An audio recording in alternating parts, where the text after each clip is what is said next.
Hi friends, আমার ছোট্ট চ্যানেলে সকলকে স্বাগত। আমি উত্তর চব্বিশ পরগনার ছোট্ট শহর থেকে মীরা শিকদার ব্লগ। আশা করি তোমরা সকলে ভালো আছো আর তোমাদের ভালোবাসা নিয়ে চলে আসলাম নতুন একটা রান্নার রেসিপি। অবশ্যই রান্নাটা হবে পনিরের রেসিপি। তোমরা দেখো কিভাবে আমি বানাচ্ছি। সম্পূর্ণটা ভিডিওটা রইল শুধুমাত্র তোমাদের জন্য। আর এই পনিরের নামটা তোমরাই সিলেক্ট করো যে কি নাম দেওয়া যায়। সম্পূর্ণটা আমি সাজিয়েছি। এখন আমি স্টেপ বাই স্টেপ সবটা তোমাদের সাথে শেয়ার করবো, যে কিভাবে কি করব, কিভাবে কি সম্পূর্ণ সবটা তোমাদের সাথে শেয়ার করবো। দেখো, সবার আগে এই যে পনিরটা কিন্তু হালকা করে ভেজে নিতে হবে। দেখো ঠিক কতটা পরিমাণে ভাজবো আমি সেটাও তোমাদের সাথে শেয়ার করছি। দেখো ঠিক পনিরটা দেখো, হ্যাঁ এই যে হয়ে গেছে, ঠিক এইটুখানি দাগ লাগবে পনিরে, ঠিক এইটুখানি, এর থেকে বেশি দাগ আমি লাগাবো না। দেখো পনির কিন্তু সবসময় অল্প অল্প করে ভাজতে হয়। দেখো আমি কিন্তু চার পিস করে ভাজছি।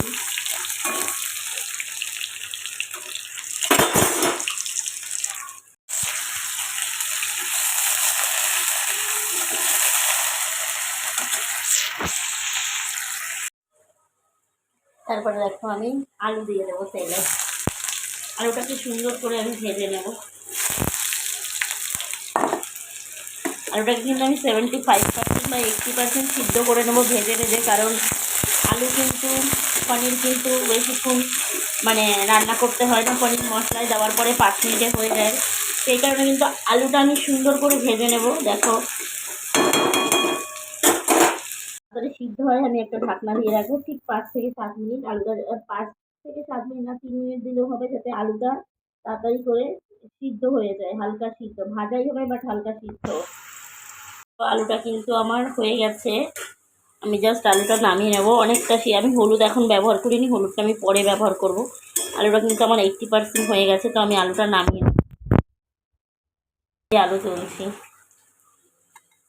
আমি পনিরের মধ্যেই রাখবো, কারণ আলুটা কিন্তু আমি অনেকটা সিদ্ধ করে নিয়েছি। এটা হবে সেটা হচ্ছে গিয়ে, দেখো তোমরা এই রান্নাটার এইটাই হচ্ছে মেন জিনিস। তো দেখো প্রথমে আমি এই যে তেলে রসুন বাটা দিয়ে দিলাম। রসুন দেওয়ার পরে আমি দিয়ে দেবো দেখো পেঁয়াজগুলো ডুমো ডুমো করা।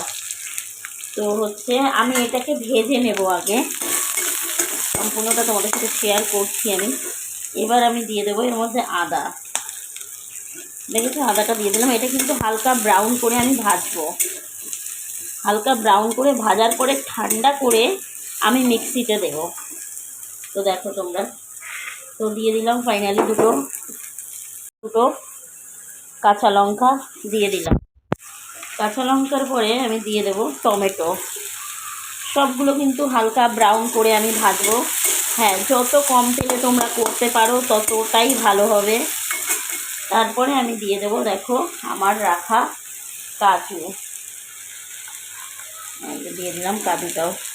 এবার এটাকে আস্তে আস্তে করে আমি ভাজবো, হালকা ব্রাউন দাগ লাগিয়ে। এগুলো কিন্তু আমি ভাজছি। দেখো ঠিক কতটা ভাজতে হবে। পেঁয়াজটা একটু দাগ লাগবে বা রসুনটার গায়ে একটু ব্রাউন দাগ লাগবে, তবে বুঝতে পারবে যে তোমরা ভাজাটা হয়ে গেছে। বা রসুনটার গায়েও কিন্তু একটু দাগ লাগবে, তবে ভাজাটা হবে। তো ফ্রেন্ডস, এই ভাজাটা কিন্তু ঠিক এইভাবে হবে, যাতে দেখো লাল লাল দাগ লাগা হবে, একটু ব্রাউন দাগ লাগবে, তবেই কিন্তু এই যে মশলার যে একটা ফ্লেভার তবেই কিন্তু আসবে। তোমরা করলে অবশ্যই ভেজে নিয়ে একটু ঠান্ডা করে নেবে। দেখো বন্ধুরা, এটা কিন্তু ময়দা, ঠিক আছে। তো আমি রাতে করবো এই পনিরের তরকারির সাথে করবো রুটি। তো রুটিটায় কিন্তু শুধু আটা থাকবে না, আটা আর ময়দা দুটো মিক্স থাকবে। তো মিক্স করে রুটি বানাবো, সেটাই তোমাদের সাথে আজকে শেয়ার করবো। আর এই দেখো, এটা কিন্তু আটা, ওটা ময়দা দিলাম। দেখো দুটো কালারটা কিন্তু আলাদা, বুঝতে পারছো? এটা কিন্তু বোঝাই যাচ্ছে, একটা একটু কালচে আছে, একটা সাদা আছে। তো আমি সমান সমান নিয়ে নেবো আটা ময়দাটা। দেখো অলরেডি আমার সমান সমান হয়ে গেছে আটা ময়দা। এবার দেখে নেবো এটা। দেখো আমি দিয়ে দেবো পরিমাণ মতো নুনটা, যেহেতু অনেকেই আছে অবাঙালিরা নুন খায় না, বাট আমরা তো বাঙালি, আমাদের নুন ছাড়া চলে না। তো দিয়ে দিলাম আমি নুন। তারপরে দেখো দিয়ে দেবো আমি নুনটাকে মিশিয়ে নিয়ে আমি জল দিয়ে দেবো। দেখো আটাটাকে মেখে নেবো সুন্দর করে হালকাভাবে মাখবো, সফট হবে একদম। তো দেখো এই যে তোমরাও ট্রাই করে দেখতে পারো। অবশ্যই এই পনিরের রেসিপিটা আমি সম্পূর্ণটা তোমাদের সাথে শেয়ার করবো। দেখো এই যে আটাটা মাখছি।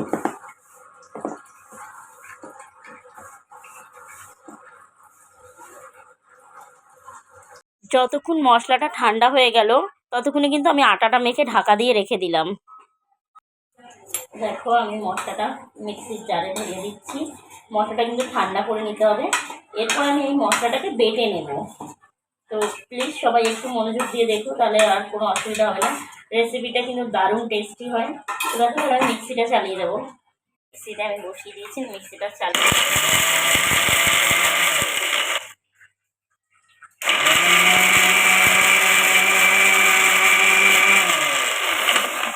মশলাটা কিন্তু ঠিক এইভাবে পুরো ফিনিশিং করে বাটতে হবে। দেখো মশলাটা কিন্তু ঠিক এইভাবে বাটাটা হবে, তোমরা ভালো করে দেখো।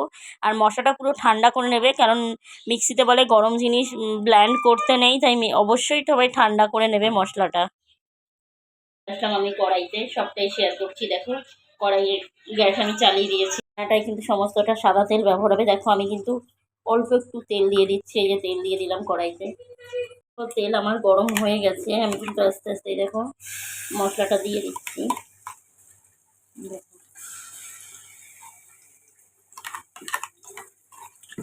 মশলাটা হালকা ভাজা হবে। মশলাটা অলরেডি অর্ধেক ভাজা আছে, তাই আমি হালকা ভেজে নেব।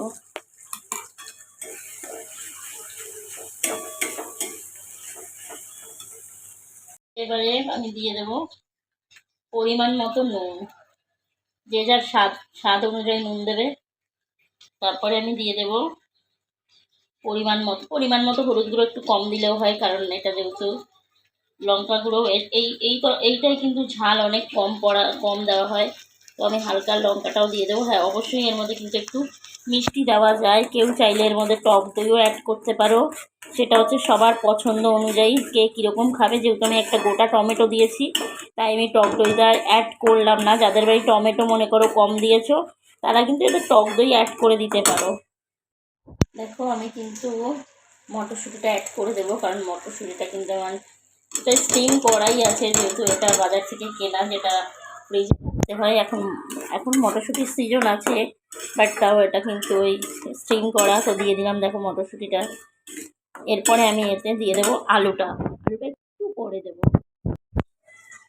এরপরে আমি দিয়ে দেবো একে একে আলু। দেখতে থাকো তোমরা। পনিরটা দেবো একদম নামানোর আগে। হ্যাঁ, যখন আমি পনির নামাবো, সবজিটা হয়ে যাবে ঠিক তার আগে পনির দেবো।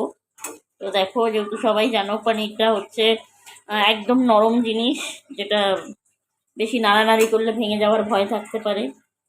তো সেই কারণে আমি পনিরটা একদম লাস্টে দেবো। দেখো আলুটা আমি দিয়ে দিয়েছি।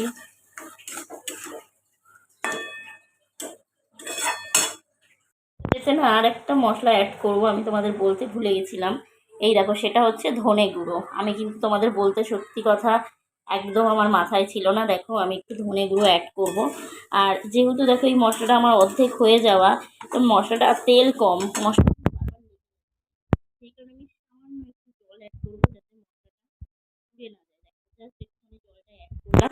এবার নাড়াচাড়া করবো, আস্তে আস্তে একটু মশলাটা হবে। তেল তো কম দিয়েইছি, কারণ হচ্ছে বেশি রিচ ভালো লাগে না। আর তারপরে হচ্ছে গিয়ে ধিমি আঁচে এটাকে মশলাটা করতে হবে, মশলাটা পুড়ে না যায়। দেখো সুন্দর করে আমি কিন্তু আস্তে আস্তে করছি। অবশ্যই সময় দিতে হবে সবাইকেই এই রেসিপিটা বানাতে গেলে। অনেকেই ভাবছো তাওয়াটা কি হবে, তো চলে আসো। তাওয়াটা কেন, এটা বুঝতেই পারছো কি, এটা হচ্ছে কসুরি মেথি। পাতাটাকে শুকিয়ে রাখা হয়েছে।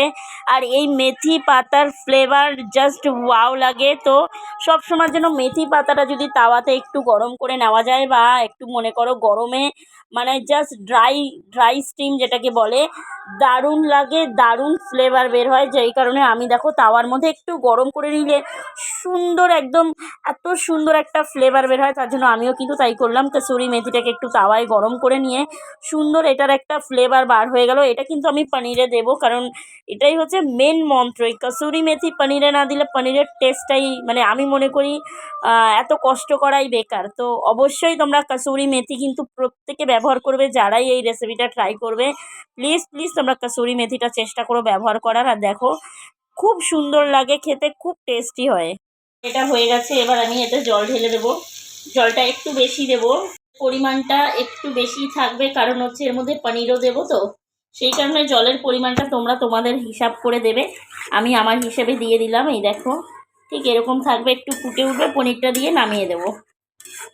তোমরাও ট্রাই করে দেখতে পারো। এটা কিন্তু পনিরের একটা ওয়াও রেসিপি, দেখে তোমরা বুঝতেই পারছো রেসিপিটা জাস্ট দারুণ হবে। তোমরা বানিয়ে দেখো। আর প্লিজ যে যেখান থেকেই আমার ভিডিও দেখো একটু প্লিজ কমেন্ট করে জানিও যে তোমরা কে কোথা থেকে আমার ভিডিওটা দেখো। আর অবশ্যই কে কে ট্রাই করেছো সেটাও একটু কমেন্ট করে আমাকে জানাবে, তাহলে খুব ভালো হবে। আজকে এই পর্যন্তই, নেক্সট আবার কোনো অন্য ভিডিওতেই তোমাদের আমি কিন্তু এখন পনিরটা দিয়ে দিচ্ছি। দেখো পনিরে একটু জল থাকে, এটা জল তেল তেল জল দুটোই থাকে। তো দেখো পনিরটা আমি দিয়ে দিলাম পুরোটাই। যেহেতু রুটি খাবো আমরা, ঝোলটা কমই রাখবো, গা মাখা রাখবো, আমি জলটা ফুটিয়ে কমিয়ে দেবো।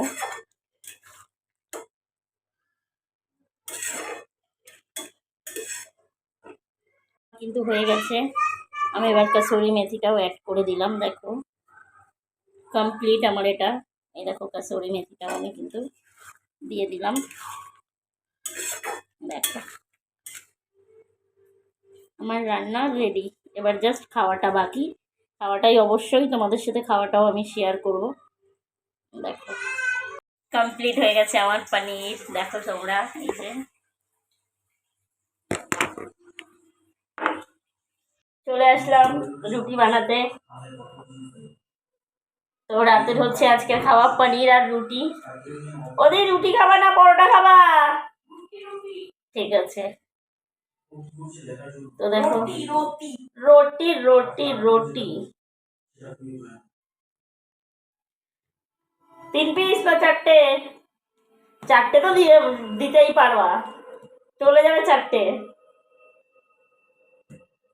তো এই যে আমাদের শুধু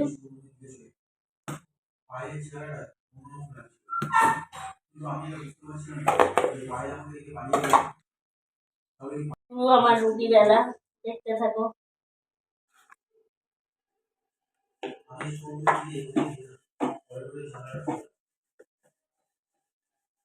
এখানে একটু বেলতে অসুবিধা হচ্ছে, বাট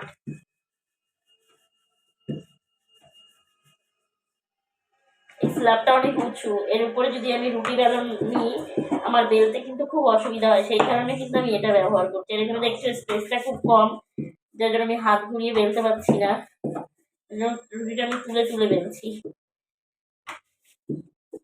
দেখো হয়ে গেছে রুটি, এই যে বসিয়ে দিলাম।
দেখো এইটা কিন্তু ফুলকো ফুলকো রুটি, কে কে বানাতে পারো কমেন্ট করবে। এরকম ফুলকো ফুলকো রুটি, এটা কিন্তু আটা ময়দা দুটো মিক্স আছে। আমি নর্মাল রুটিও এইভাবে, কে কে এইভাবে ফুলকো ফুলকো রুটি ভাজতে পারো আমাকে কমেন্ট করো। অনেকেই আমাকে বলে দিদি ভাই আমার মানে আমার ইউটিউব সাবস্ক্রাইবার ছাড়াও অনেকেই আছে যারা আমি কাজের বাড়িতে, সবাই অনেকে আমাকে বলে কিভাবে আমি এরকম ফুলকো ফুলকো রুটি ভাজি। এরকম ফুলকো ফুলকো রুটি ভাজতে গেলে সবার আগে যেটা দরকার সেটা হচ্ছে তাওয়ার ব্যালেন্স। আটা মাখা বা রুটি বেলা নয়, মেন হচ্ছে তাওয়ার ব্যালেন্স রাখা। রুটিটা দেওয়ার আগে যদি পুড়ে যায় সেই রুটি ফোলানো যায় না, তাই তাওয়াটাকে সবসময় ব্যালেন্স করে রাখতে হয়। তাওয়ার গরম হওয়ার প্রেশারটা কীরকম হবে সেটার উপরে রুটি ফোলা নির্ভর করে। অনেকে বলে রুটি আটা ভালো মাখতে হয়, আটা অনেকক্ষণ ঠাসতে হয়, সেরকম কোনো ব্যাপার নেই। মেন ব্যাপার হচ্ছে তাওয়াটা। অবশ্যই আটা মেখে 10 মিনিট রেখে দিলে ভালো হয়, বাট যে আটা আমি আটা মেখে সঙ্গে সঙ্গে রুটি করে ফুলিয়ে দেবো, বাট হচ্ছে মেন হচ্ছে তাওয়ার ব্যালেন্স। তাওয়াটাকে ব্যালেন্স রাখতে হবে। আমার প্রত্যেকটা রুটি ফুলবে, তোমরা শুধু সঙ্গে থাকো, আমার প্রত্যেকটা রুটি এইভাবে ফুলবে। আমার কিন্তু রান্না কমপ্লিট। দেখো রুটি মানে আটা আর ময়দা থেকে রুটি একদম সফট, আর সঙ্গে রয়েছে পনির। তো এটার নামটা তোমরাই দিও যে কী নাম ভালো হবে। অবশ্যই আমি এখন খেতে চলে যাচ্ছি। আর সত্যি কথা বলতে আমি শুধু রুটি থেকে নয়, আমি এটা ভাত থেকেও ট্রাই করেছিলাম যে কোনটার সাথে এটা ভালো লাগে। সত্যি কথা বলতে রাইস দিয়েও কিন্তু দারুণ লেগেছিলো। হ্যাঁ, আজকের ভিডিওটা এই পর্যন্তই। তো যে যেখান থেকেই আমার ভিডিওটা দেখছো, please please like comment share করে যাবে। আর যারা নতুন, প্লিজ চ্যানেলটা সাবস্ক্রাইব করে পাশে থাকবে। আর তোমরা অপেক্ষা করো নতুন কোনো ভিডিও আসা পর্যন্ত, প্লিজ।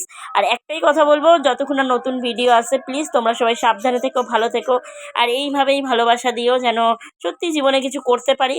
আর সবাইকেই বলবো, জীবন মানেই যুদ্ধ, লড়াই, সংগ্রাম। প্রত্যেকটা মুহূর্ত যুদ্ধ করে বাঁচতে হবে। সবাই ভালো থেকো, সাবধান, বাই।